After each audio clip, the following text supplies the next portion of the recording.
Alrighty, so here we are on day three. Good Lord, are we already pretty much halfway through the week here? I gotta get my stuff together.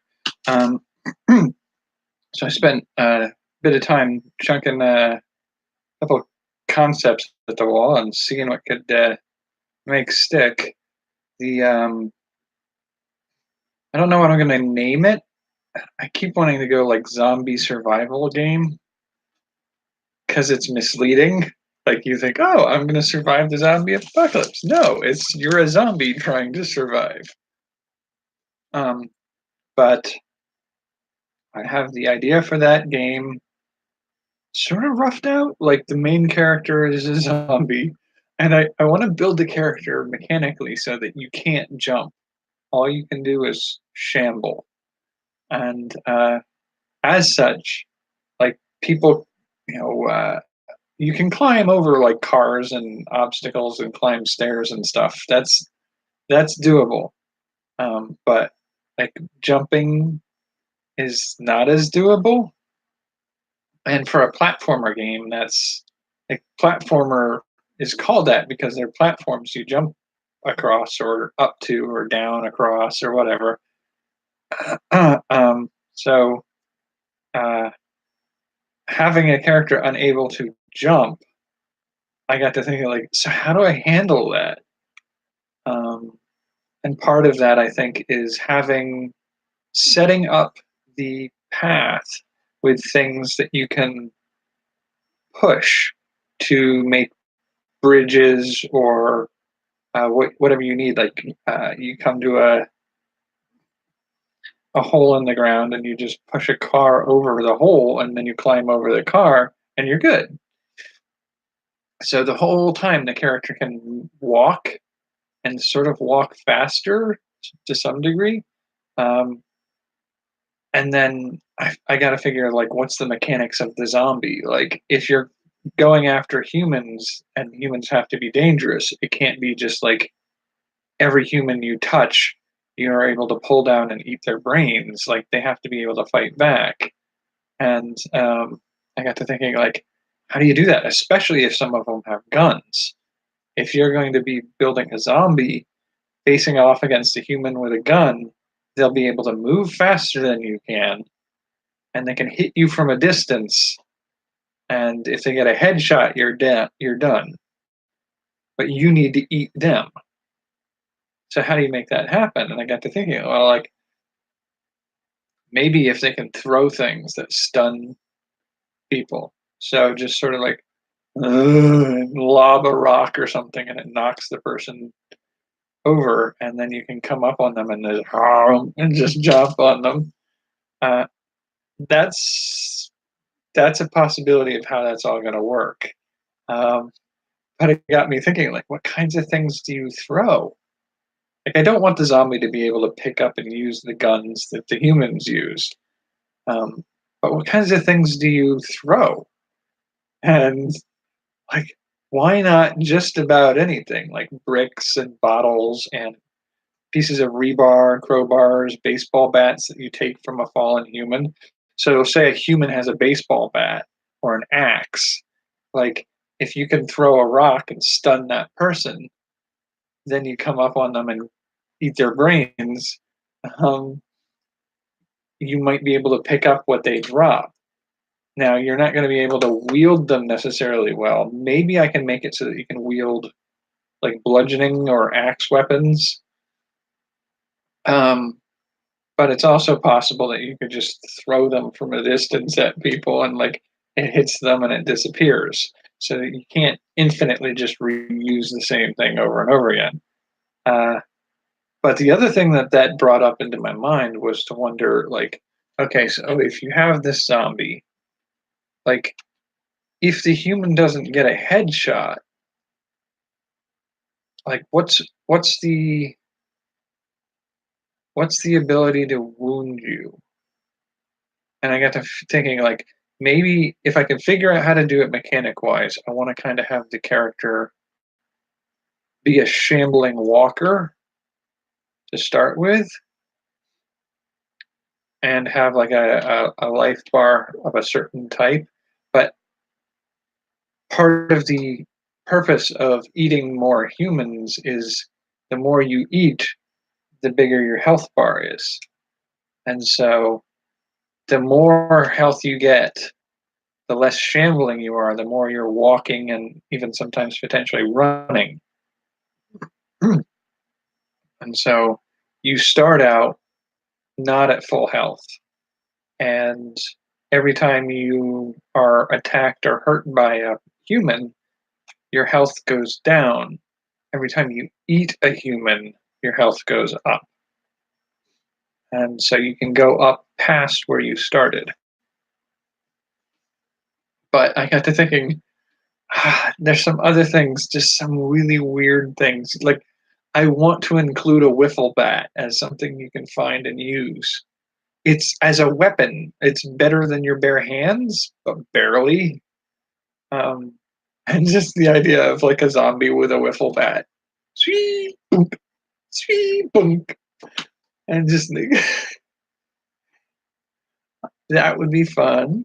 I also got to thinking it would be hilarious and also a little disturbing that you might be able to pick up like chihuahuas and other small creatures throw rats at people. And that brought me to the idea of like one of the truly weirdly weird things I could do for this was imagining every now and then you encounter a either a mother or like a crashed car with a baby in a car seat, and the baby's a zombie. So you have these zombie babies, and picking up these baby zombies and throwing them at humans, and like they hit the human, and then like and then you get the chance to walk over and bonk, kill the human, and eat its brains. And it's like being able to just keep picking up and throwing zombie babies as weapons. It's gotta be included in the game. It's stupid and it's kind of hilarious. And so, yeah, that's one of the things on my mind of one of the things I want to do. I keep sliding out of the screen. All right. So you know, that's mostly what I'm working on at this point is figuring out like building the streets or buildings that you walk through. Yeah, you're just going to be indoor now, aren't you? All right. So building the streets and the buildings that you walk through as stages that you can adventure through. I kind of like I feel like that that forced scrolling I don't want to do. So it should be able to go both ways across certain areas of the map, almost like Legend of Zelda. So you travel through one piece of territory, you go to the next, and then you can go back through the room before it. So I may do it that way. Still trying to figure that one out because like there isn't really an end goal. There is no victory scenario. You are a zombie trying to survive. But it feels sort of like unsatisfying if I don't do that. Like if there's no win scenario, it's less fun. It feels like you just keep ranking up points or scores or something. That's not as much fun as if you're like if you have an objective.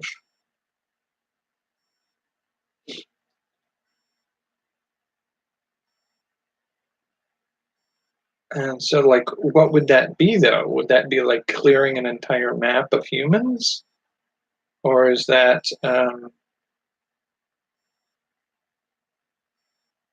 getting to the mall where people hole up inside the stores in the mall, and that's the scenario?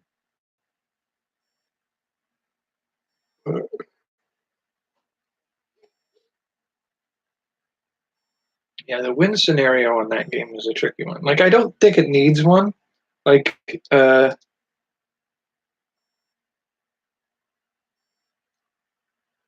maybe topping up your health bar until the point where there is no sign of damage.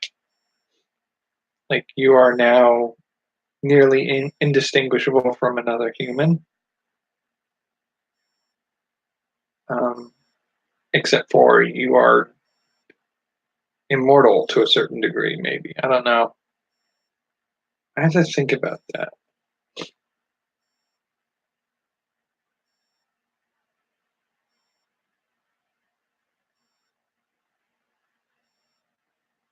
I still, I keep going back to the idea of like Tetris doesn't really have a win scenario.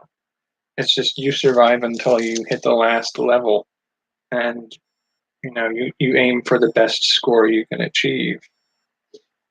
I feel like that game is certainly satisfying enough for people to play.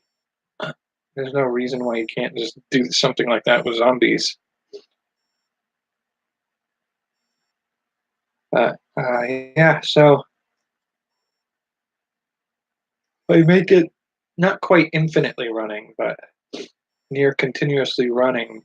Uh, and your goal is to survive, survive, survive, and keep your health up to a point where you're functional in a certain way. That may just be enough for just a simple, fun little goofy game. Like, I don't know what the wins. I never got to play Flappy Bird or whatever it was, and so I don't know what win scenario there was for that either. Um, hmm. And then the RPG game for Slime Boy. I feel like the more I thought about it, the more serious I could make that story, and I still want to make it somewhat comedic. Just have a little fun with it. But oh man, I'm tired. I'm sorry. Um, I want to be able to build this story around that to establish world building, to make a satisfactory world with the characters that are maybe like hinted at in this game and show up later as I expand in that universe. Now, that universe I might just do as a series of like short stories, comics, game pieces, maybe a board game, like video games, board games, or a card game or something like that. Um, and it has the potential of building out a whole setting that would be kind of fun to do. But I mean, one of the things I have to be super careful of is what my friends call scope creep, and that's where I start with the fun idea of a simple little game. You play a superhero named Slime Boy. Go.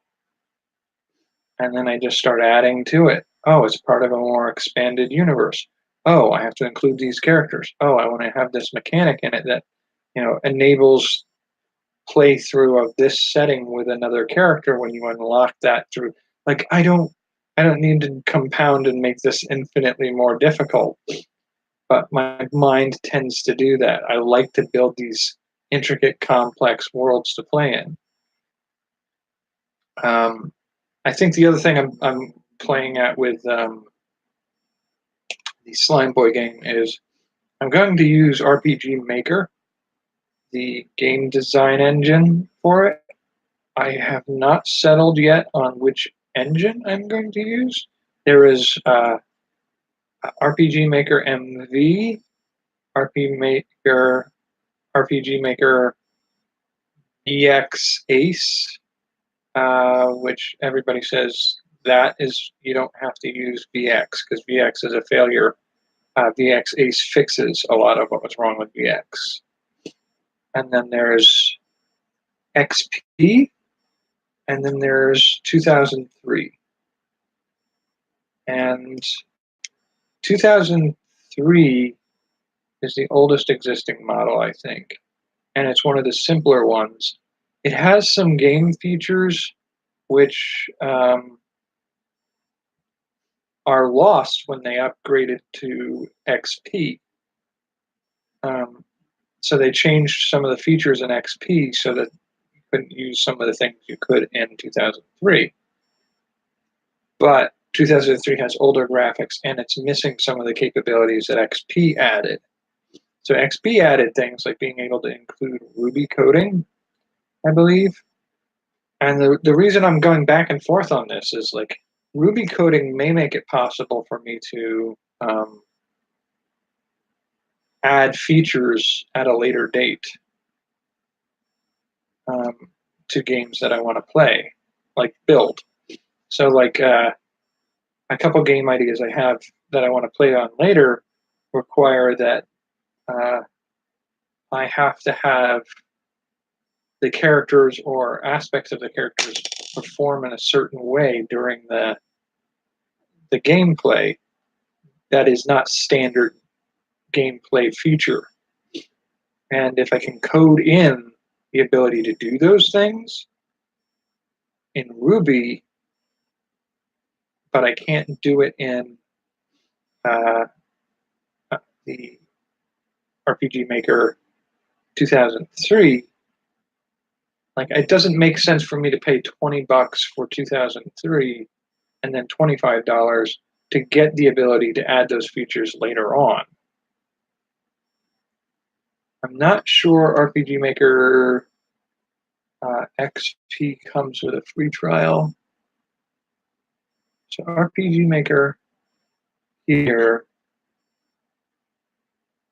So 2003, buy now for $20. RPG Maker XP, is there a free trial? Download trial. So I may do a trial. Now I'm not sure if the purchase, like XP is $25. So I could do a download the trial in XP and see what I can do with it. And if it turns out that that's the more valuable capability and the things you lose are not significant enough,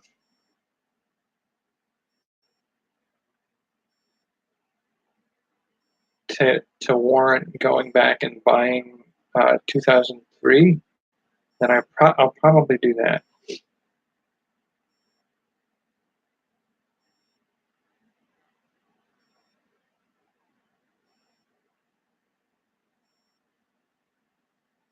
RPG Maker XP is perfect for beginners and experts alike. Easy to use. Does it use layering?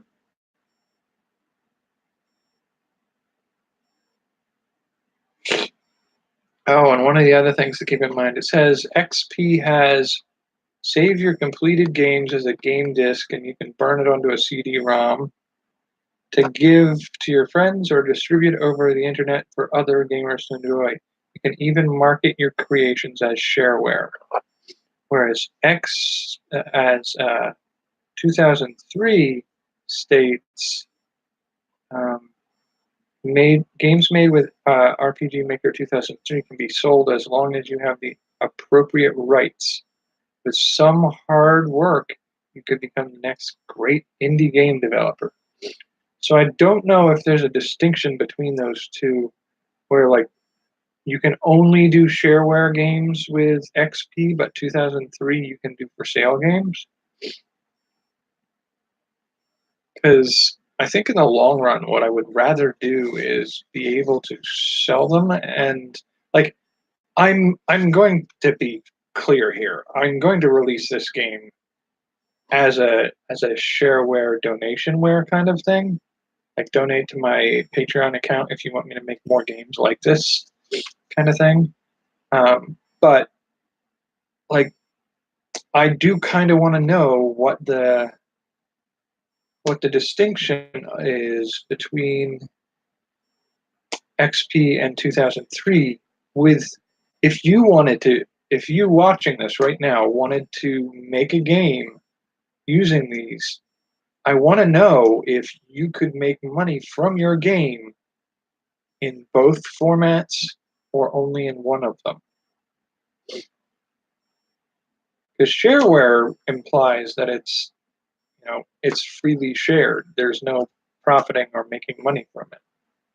Usually, like that's what it can mean. There is, like I said, there's shareware donationware, which is people make a donation for however much they think it's worth to buy the game. And like many of the games I played when I was younger were, here's a collection of games on this CD that you can load onto your computer and you can play these arcade games. And if you like these games, please send us a little bit of money. And so it's not like you have to make money, make a payment for it, but it enables you to do that. And that was called shareware. But shareware also can mean simply it's free to share, period. And so if they're saying in RPG Maker XP that they only want you to share it freely, whereas in 2003 you can sell your game as long as you have the rights to everything you're using in it, then I would much rather build and style things off of 2003 for the making of this, at least. So it's just sort of like I got to figure that out and weigh that out. I may do the trial run of XP as just a comparison, but that's sort of where I am on figuring that one out.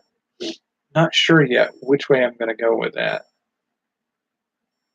And I'm already, I'm doing that thing where I'm fighting off my mind, keep generating new ideas for new games. Like the Mirror one, I really want to play that one. And like I was talking yesterday about the potential horror stories. There's the idea of the Buried Alive story. That's best done as a text adventure game, and it would be a weird way to play it.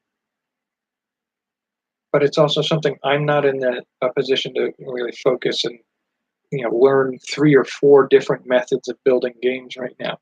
Like I'd be happy just completing the zombie game, but my stretch goal for the week is the zombie game plus at least a little bit to demonstrate the RPG game for Slime Boy, and then have them done hopefully by the end of the week, if not the end of the week, by the end of next week. Because next week is where I want to kind of finish up and update on all the projects that I've done in the last 2 months and where I got with them. So board game, product, book, animation, video game, mukbang. I think that's all of them, right? Book, animation, board game, product, mukbang, art, and video games.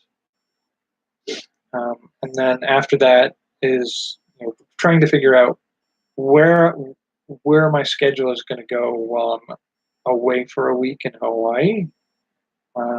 I'm trying to meet up with people in Hawaii as YouTubers and creators because I think that would be totally worthwhile. And in the procrastination earlier today, and like I had a few appointments I had to go to today, and like not enough time to sit down and really start working on anything, but enough time to fiddle around with things. And so I got my brain invested in this thing. I talked before about a project of making YouTube play buttons for milestones for myself, because YouTube gives the silver and the gold and the diamond and the custom one. Some people call them the ruby one because PewDiePie is with red. But T-Series, I believe, is the only other YouTube channel to get that high, and theirs wasn't red. Um, so I've been thinking about that. My other channel, I've got a whole nother style of doing that. But one of the things I hatched on a while back was like there at certain anniversaries there are certain materials for the gifts you're supposed to give. And I thought like I'll look into that and see if that makes sense to do. And it becomes a rather expansive list. But at certain stages at certain anniversaries, it's paper, cotton, leather, um, and then uh, I think it's linen, wood, iron, wool, and so on and so forth as you go through each year. And usually it's like the first 25 years each have their own item, and after that it's like every 5 years.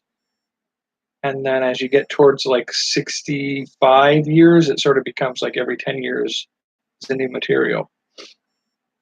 And so I went looking through that list, and they don't sync up as nicely with like the markers of the gold, the silver, gold, and diamond play buttons. But I did some playing around, and there's some alternatives for like the first one in the United States is paper. In England, it's usually cotton. And then the second one in the United States is cotton, and in the UK, the second one is paper. So that's an interesting convolution. But when you get to certain things, like some of them are like uh, in the UK, they have sugar and salt as two of them. So sixth year is sugar, eighth year is salt. But in the United States,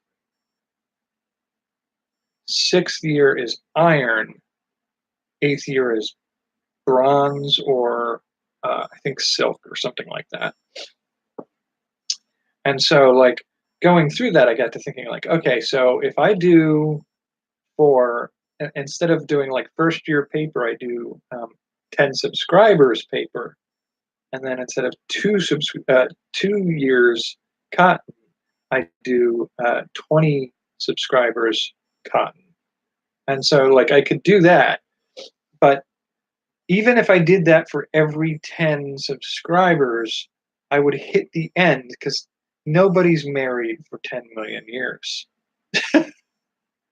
Like, it just doesn't work. Nobody's married for 1 million years. And so the numbers don't scale that way. So I ended up looking at it and went, okay, so if I did some of the alternates like paper, cotton, leather, fruit and flowers, wood, sugar, wool, salt, and then like 9 is pottery or something else. I think silk, but silk appears later also, depending on which one you're going through. So I went like for 9, I could do terracotta pottery, and then 10 would be tin or aluminum. So I went with tin, and then that's 10 through 100. And then starting at 100, I do 100, 200, 300, 400, 500, 600, 700, 800, 900, and then 1,000 is aluminum. So when I go through those, it's 100 is tin, 200 is cotton again. I have to think about that one. 300 is glass, 400 is linen, 500 is wood, 600 is iron, 700 is copper, 800 is bronze, 900 is pottery, distinct from terracotta, and then 1,000 would be aluminum. And then after that, I did 1,100 would be steel, 1,200, 1,300, 1,400, 1,500. And when I get to 1,500, the anniversary gifts start to shift further apart. So I went with 1500 to 2000 to 4000 to 6000 to 8000 to 100,000. Oh no, when I went to 15,000, I went from 15,000 to 20,000 to 40,000 to 60,000 to 80,000 to 100,000 for silver, and then from 100,000 silver to 1 million gold. There's space in between them to do 100,000 at silver, 200,000 pearl, 400,000 jade or coral, 600,000 ruby, 800,000 sapphire, and then 1 million as gold. So I once I hit 100,000, I did 200, 400, 600, 800, 1 million. Now, following that trend, it makes it possible for me to go from gold to the diamond play button with 4 of them in between. Now, that's long away in my future, but I'm thinking like after gold comes amber and then electrum, and then I have 2 empty ones before we get to the diamond button, and then an empty one after diamond, and then platinum, and then an empty one, and then that 50 million would be the custom button at the top. That's the highest awarded um, play button. But that was just like that's me playing around with numbers and patterns to see if I could get it spaced right, that it worked. Because when I was first looking at it, starting with paper and cotton, like I could start at 100, but like that means I'm not making a button for at least another 6 to 8 months at least. And like I kind of want to make some things to share off my enthusiasm for my subscribers and the fun things we can be doing. So I broke up that first set of 10 into their alternates. And so the very first set, I would only be making paper, cotton, and leather right now. I'm soon approaching flute and flowers. I don't know how I will make a flute and flowers flute fruit and flowers button, but and then there's wood. Sugar, I can make like a hard candy or a caramel play button. Wool, I could do. I could knit. I could make felted play button. Um, Salt, I could cast salt. That's not super hard to do. Terracotta, tin. Like the second cotton is the one that's confusing me. I could do a fused glass or an etched glass, linen, wood again. So I've got wood twice. Now, like the first wood could be like a simple wood burning. The second one could be like or yeah, I could like the first one I could do a laser etched play button on a piece of birchwood ply. The second wood could be like a constructed bandsaw box in the shape of a play button. So like, do I do something like that for cotton? Or like the first one is a cotton T-shirt with a play button made on it, and then the second one is like actually making the cloth material of something. I don't know. I'll think about that one. But yeah, so I spread it out so that like on my way, like on my other channel, I have just short of 500 subscribers. So that would bring me all the way up to the second wood for this channel. So like that would be 1, 2, 3, 4, 5, 6, 7, 8, 9, 10, 11, 12, 13, 13 or 14 different buttons would be made to reach that same level. And they're all sort of like fun little projects that I could do. And I kind of like the idea of just being able to do like simple, fun projects. Because on the other channel, it's sort of like 1 subscriber, 10 subscribers, 100 subscribers, 1,000 subscribers. So I'd only be at lead, tin, iron, where I'm at right now. And then the next one after that would be copper at 10,000. No, at 1,000. And then 10,000 would be mercury. And then 100,000 would be silver. A million would be gold. And then after that, the diamond is 10 million. And after that, 50 million is the custom, which breaks the pattern of moving 1 decimal point. But the rest of them, all 7 of the metals, fit nicely in that time frame, even up to diamond. But for this one, I think it's more fun to celebrate members of the community with more regular prize generation. I kind of want to do these. So that's sort of where I am right now today. I will be playing around with the game engines for game building tomorrow. I figured out roughly what I want all the abilities of the characters to be in the zombie game and the slime boy game. And now it's really just about building the environments. Now, I think I'm going to have more fun building the environment for the RPG game because it's map making, and that's one of the things I really enjoy doing. Like I have made maps for RPG games for other people because I just like making the maps. Like just the artwork of doing a map is enjoyable to me. Um, but I don't know that that's as important or as easy to do with the build box game style. I have to really start playing with that and get a sense for how it works. But I'll see what I can do with that game engine. It's not a cheap investment to get into BuildBox, so like I acknowledge that that was a splurge on my part, but I'm hoping to between now and November, I think is when I signed up for it. It's a subscription thing. You subscribe for a period of time, 1 year, and it was like $200 or $300.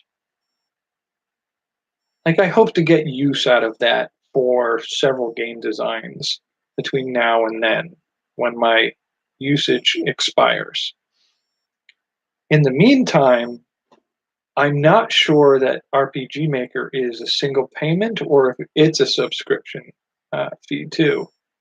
But if their subscription fee is for more than a month, the $20 for a month is doable. I don't I don't foresee myself using that 10 times in the next 10 months. But I might want to do it a few times. I'd like it to be a one-time purchase that I can just keep making games with. That would be totally worth it for me. The $20 investment for that would be a boon. And it may be good enough that later on I would look further into like the XP is only 25. VX Ace, I think, was $60 or $70. And then the MV, I think, was approaching $80 for a purchase. And so, like, if I felt like I was making games regularly with that people could play, and I could make, $10 here and there from 3 different games. So, like, if I could get it to pay for me to buy different versions of the RPG Maker and see what their capabilities are, like, I could see doing that. I don't imagine that once I've finished my year with BuildBox that I will do that again. I would much rather learn Python use like the visual novel game design stuff. Like, I don't know that there's a lot that BuildBox can do for me that I can't learn to do through other easier to do methods. Maybe not as simple, but once I learn enough about coding and making games, I feel like the the the easy access ability of BuildBox becomes less pertinent. No. Okay. Wow. Okay, so Top Chat is running now. I'm running Windows 10. Yep. I don't know. Sorry, I didn't catch that earlier. Chat's working weirdly for me, but I will put in here. I am running Windows 10 on my laptop computer. But no, the RPG Maker is a series of game engines that you can build games in. If you go look up RPG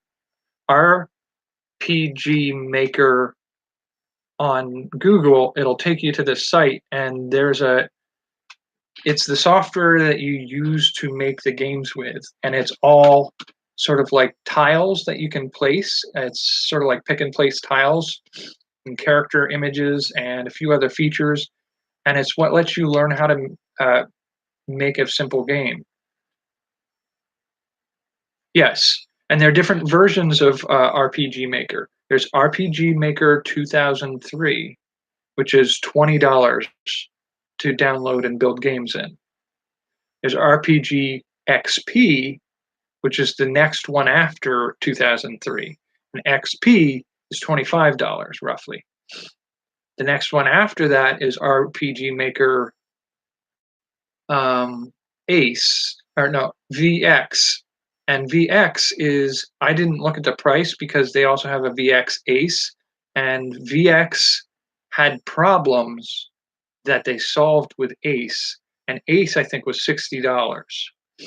Now the most recent RPG Maker they have is the $80 one. I don't know specifically if there have been any issues with 2003 on Windows 10. There was somebody who mentioned that sometimes they get glitches, but for a price of $20 versus $80, like the occasional glitch that you can go back and fix, that's workable for me. VX, let's see what it says for VX. VX is $60. VX Ace is, I think, also $70.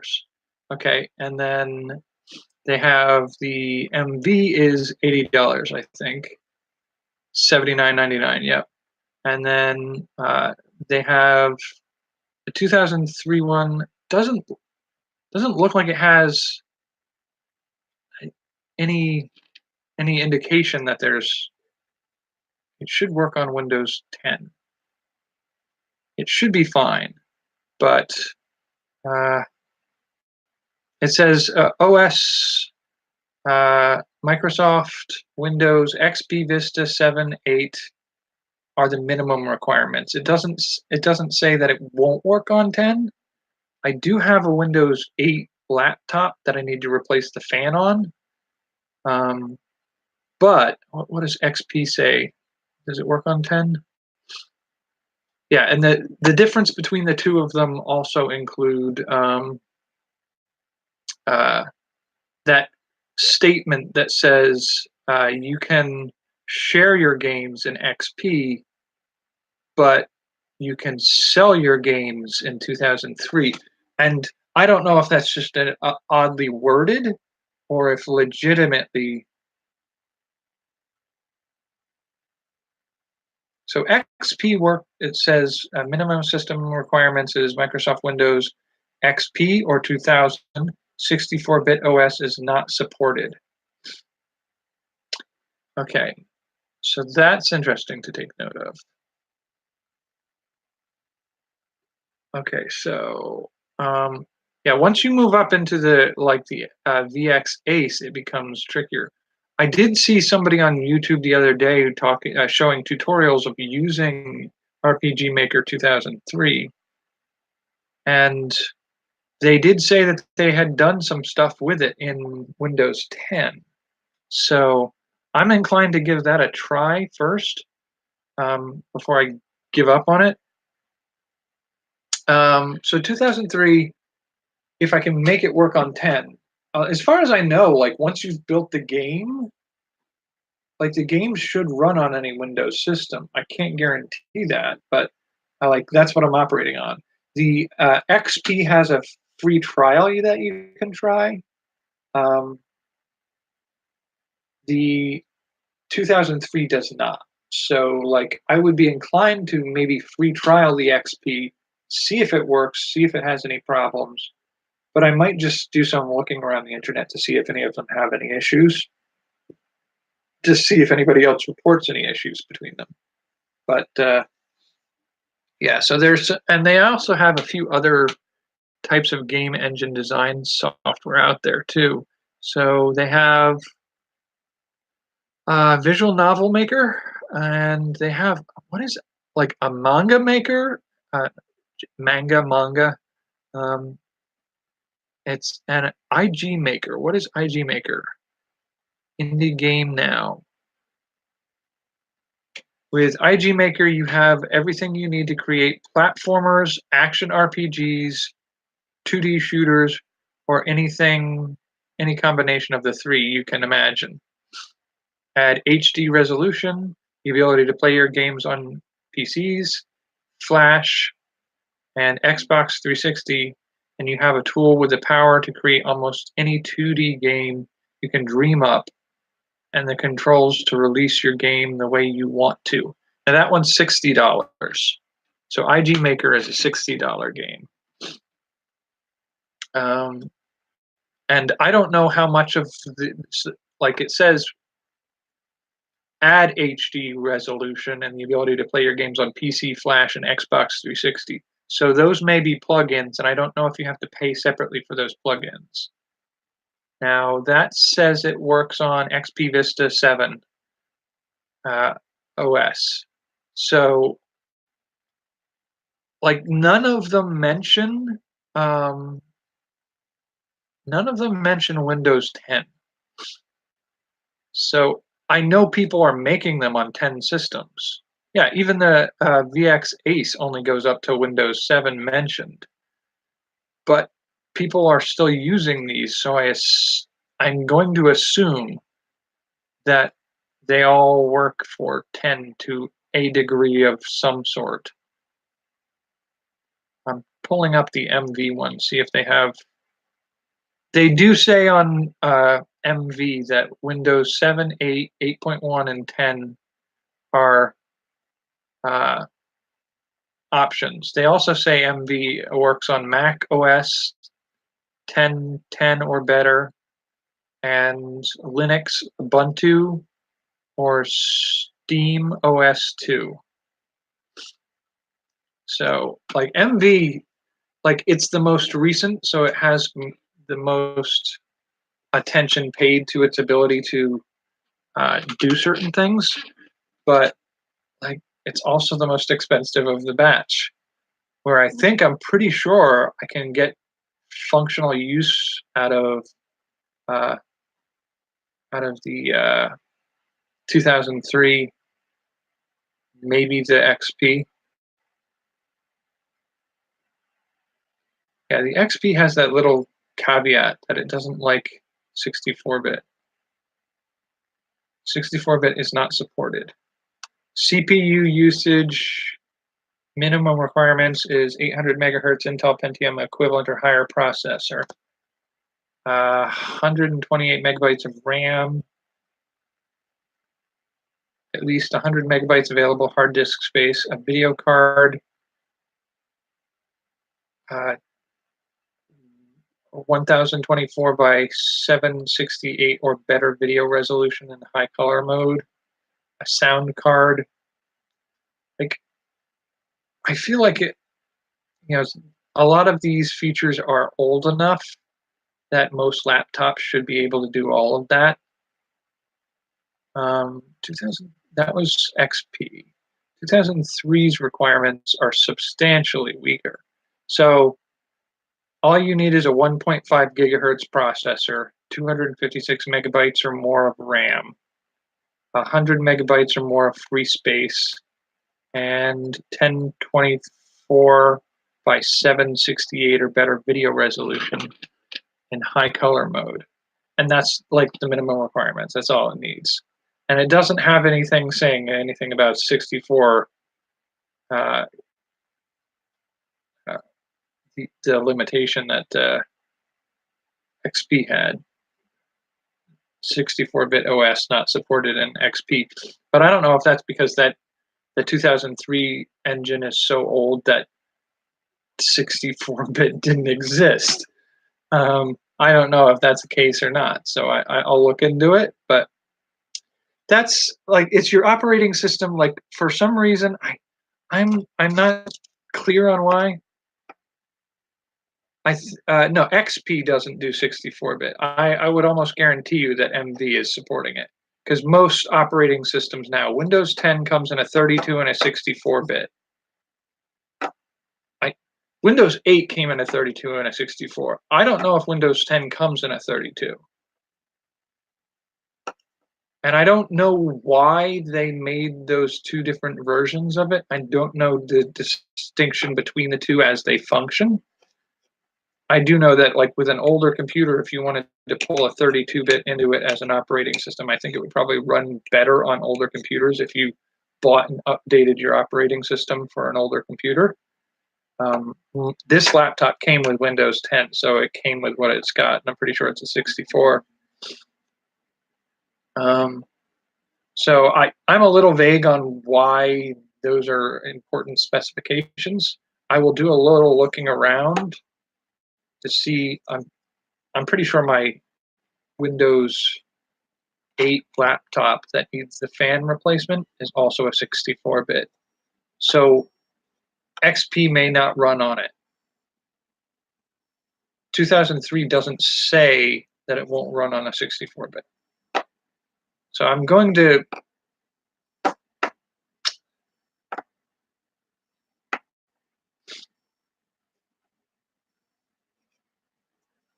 older games on Windows. Have you looked into emulators? I know I have a lot of old games that I would like. I have some CDs of games from the early 90s that I would love to play. I even had a few games on those big old actual floppy floppies. And like, I just can't get a system to work to run any of that now. And like, I could find people who have taken those games and converted them over to things that can run, or have emulators that can run some version of that file. But I can't use the discs that I used to have for these games. I had a Middle Earth, like 6 floppy disk game where you would change the disk out when you crossed certain territories. I had a Pool of Radiance game on big floppy disk at one point. I have a big floppy disk of, like, there's a game called I think it was Wings of Fury.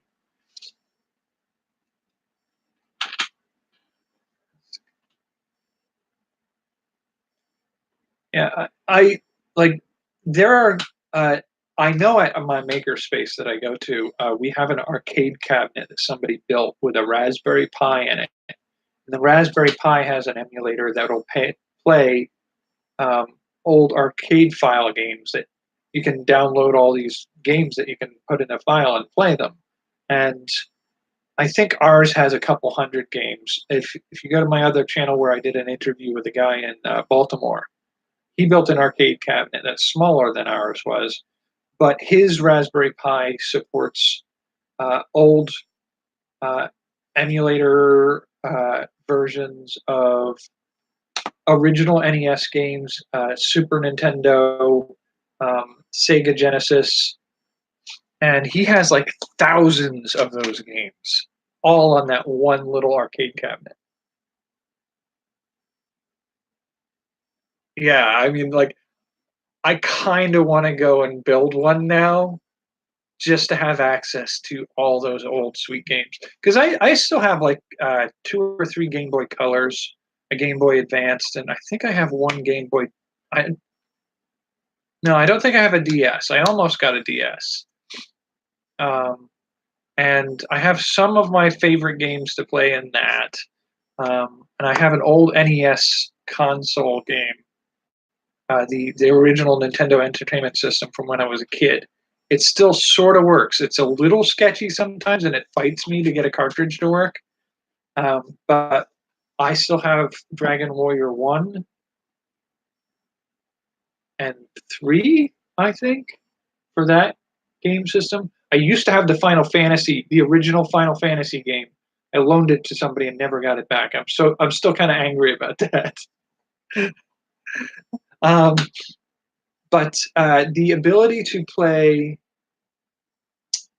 like what I've played on our arcade cabinet back at the Makerspace, and I've played the original Teenage Mutant Ninja arcade game that I used to play in the arcade that we used to have in the big city that I used to drive out to when I was a teenager. Um, and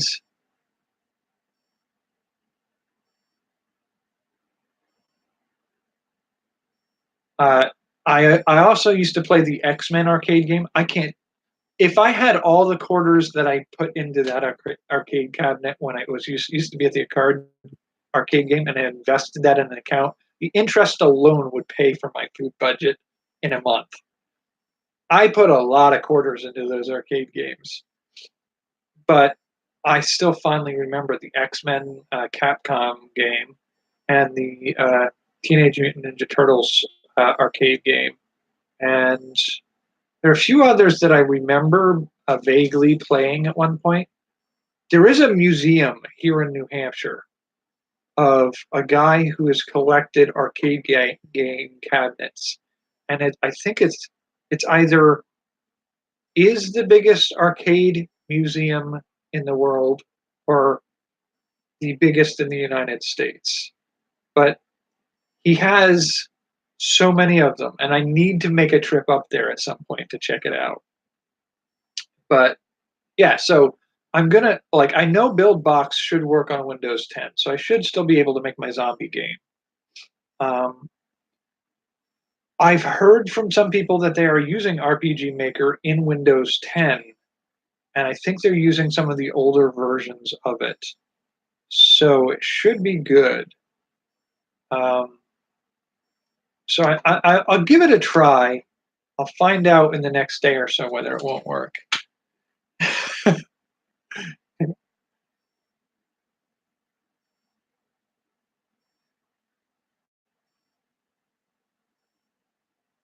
Yeah,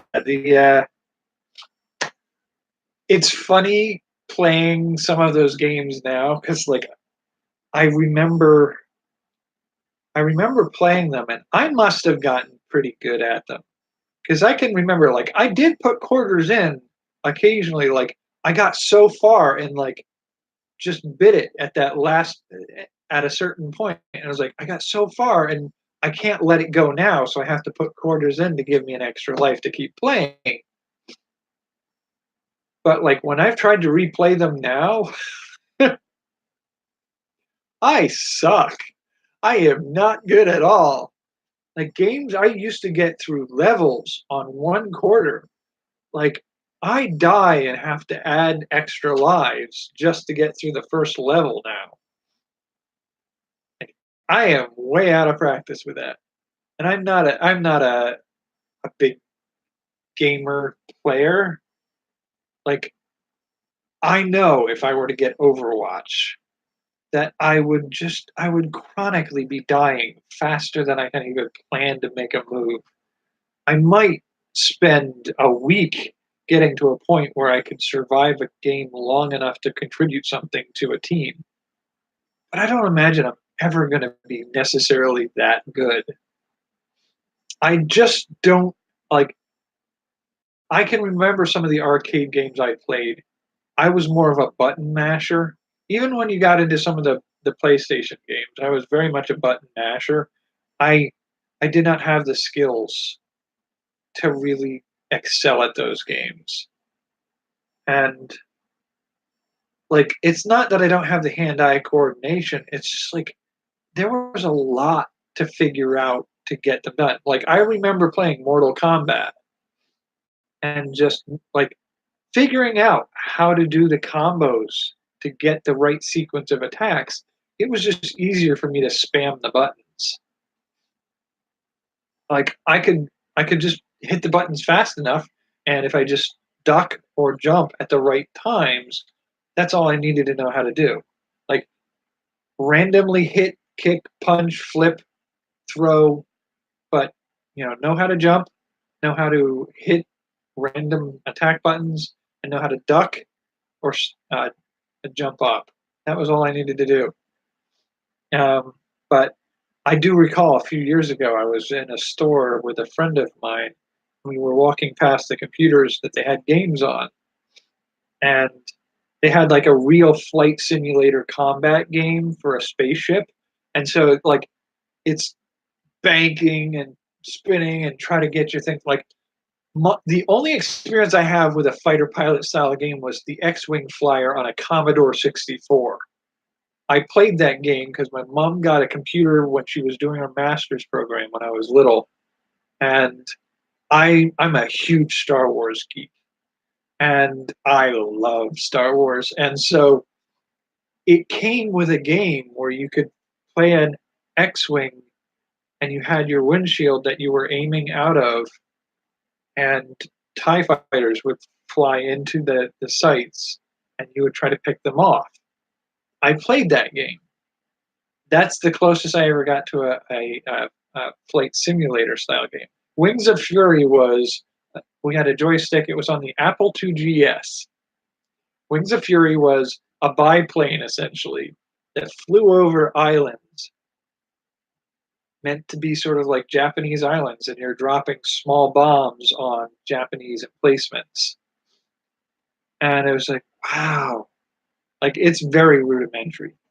It's I do like some of those old games. My preferred games are things like the Dragon Warrior for NES, and uh, I love the gold box games like Pool of Radiance, and a game I spent entirely too much time on, and you can find them online still. I think the company is defunct because nobody responded. I actually tried to contact them to ask them about uh, doing a playthrough of their game because I don't think most people know about them. But Ambrosia Software produced a series of games predominantly for Macintosh computers. But they did have conversions of those games that ran on Windows.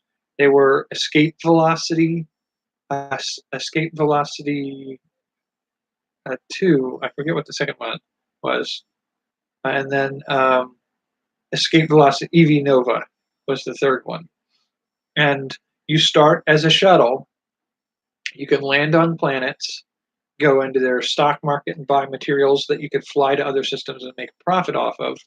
Um, and you play the stocks, or you can go into the bar and get hired to be an escort for a mission, or there's a mission computer where people are hiring people to run certain jobs.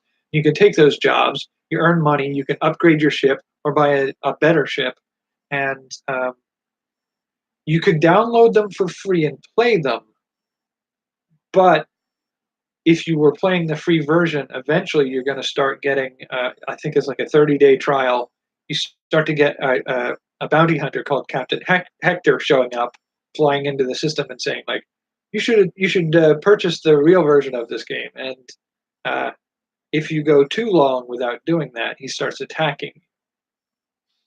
And there are pirates that can sometimes attack you when you're on missions. You can join up with a rebellion or essentially the Empire and do missions there. And there's storylines you can follow. And if you follow one storyline, it makes it so that you can't go back and do other storylines.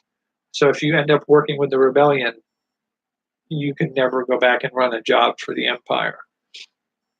You could build small fleets where you fought pirates or other ships and captured them and then use them as escort ships that you own.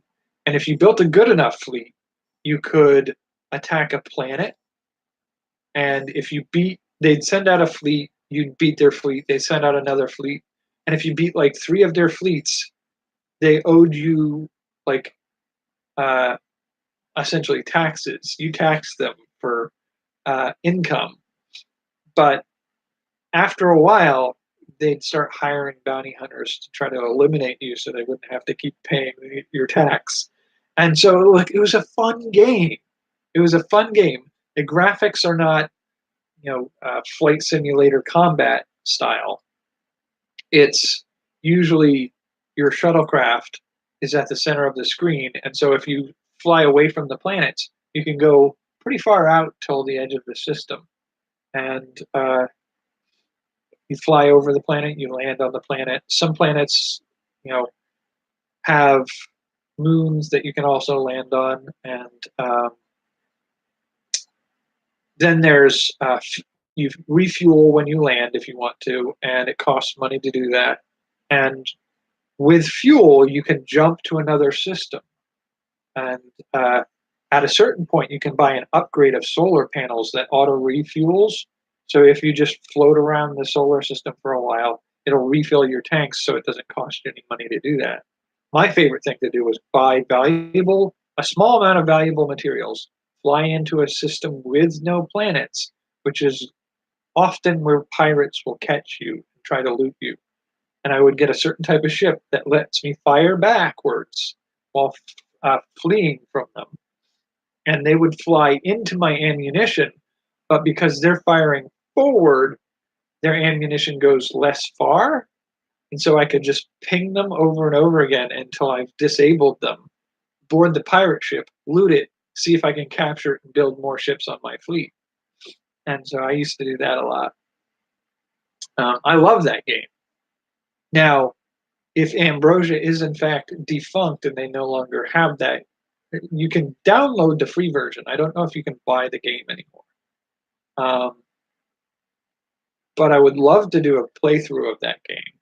And the other thing I loved about that game was the community of people that was involved in that game. A lot of Mac users had the ability to do what was called total conversions, because the game was built as an all-including game, or you could play through the entire storylines, or just randomly play, trading on markets and running simple missions.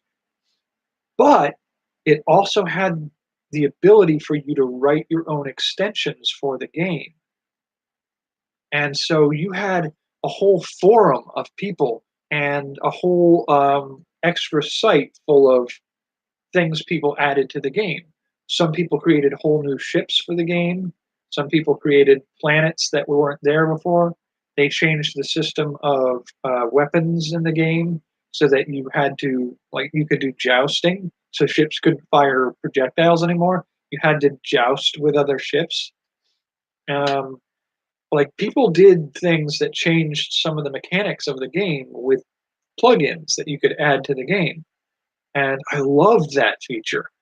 And some truly dedicated people made total conversions. And there are conversions that made all the ships from Star Trek. And there were conversions for Star Wars ships. And there were whole series of missions that were made for some games. I think some people even tried in the EV Nova to make total conversions that let you play like Babylon 5 or I think it predates Firefly. I think that the company went under before Firefly had its audience. So I love the fact that you could build whole total conversions. If the company is no longer doing that and you can't get the full versions of that game anymore, I may just see if I can make a game that does a lot of the things that I want it to do. Like I had ideas for total conversions I wanted to do. I had a few ideas of how to maybe tweak the game system so that for the first part of the game, you are a person on a planet and you have to, join Fight Club to earn enough money to afford your first shuttlecraft to then start doing missions. And so like then it would be ship combat, and I wanted to do like I had so many ideas of things that I could do to tweak and bend this system to its edges. And I think like if I just took that approach and made a game that had some of those features of some of the total conversions I wanted to do, I could probably build a game that brought that back into my life. Now, do I want to bring it back into my life? Mm, I can honestly tell you, it's sort of like the number of quarters I put into those arcade cabinets, the number of hours I sat at that computer and played some of those games. That that's time that I can't get back. Like for all like I'm a little hesitant to buy certain games because I'm afraid if I get them, I will never be able to like I will lose days, weeks, and months to those games. And there are a lot of interesting things in the world that I want to do. Like I don't know if I could ration gameplay enough to not get sucked in so deep. I'd give it a try. Like I've seen playthroughs of The Last of Us. I still kind of want to play it. Um, I know how the story goes, so I don't have to play it to see it, but I still kind of want like that's an amazing game. That's one of the best stories I've ever seen. Movie, TV series, book, ever. It's one of the best creations. I like Overwatch. I would love to maybe play a little bit of Overwatch. I'm a bigger fan of the character development. Now, I've been curious about the Last of Us 2 coming out. There was another game that I'm kind of curious about. People are saying Fortnite is dead now. I've never played, so I don't know. And I feel like if I were to play Fortnite, the only thing I would do is play pacifist, try to win a game without killing anybody or attacking anybody. I know it's super hard to do, and very few people ever get there, but I'd still like to give it a go. Um, there are a couple other games that I've been curious about playing, and I think there was an announcement of a big one coming up. I can't remember what it was. Like, there's some where I'm like, I don't have anything past a. I think I could borrow a PlayStation One, but I don't have a console system past a Nintendo Wii. But there have been a couple games where I'm like, oh, Cyberpunk, that's the one I want to play. I will buy the console or whatever system that comes out on, and like I don't have to buy any other games. Just that one is enough for me to buy that game system. Like if I could get a game system that would play Overwatch and Cyberpunk 2077, The Last of Us, that's all I would need it for. I don't need any of the other games. I'm good. But yeah, I hear Last of Us actually has a um, like a multiplayer non-story play that I could probably experiment with.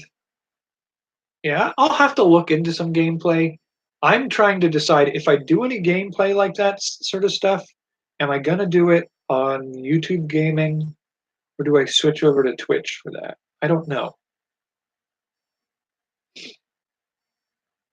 And that's one that brings up a good thought here.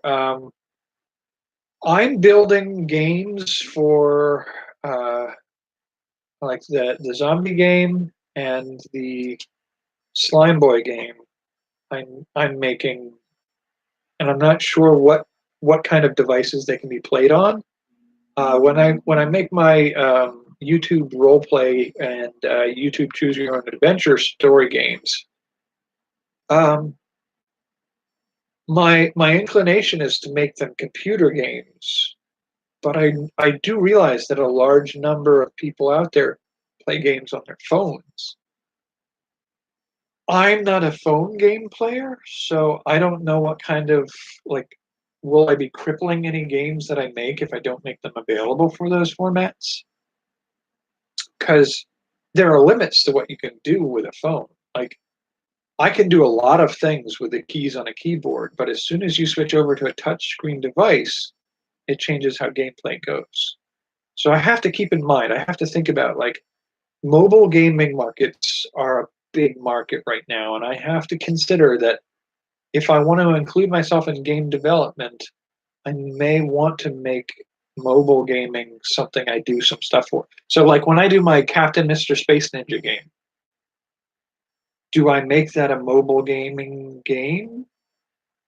Or will it be good enough as just a desktop game or a laptop game? I don't know yet. And I don't know enough about the markets out there to know that. I'd love to network and talk with some other people who are doing that and get a little sense of what that's like.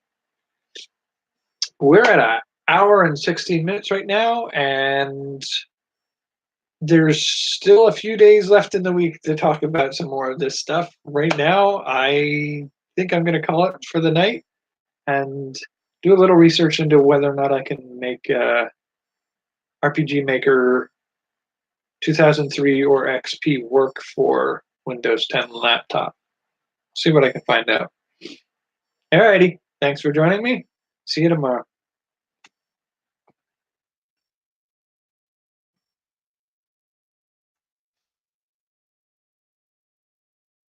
All right.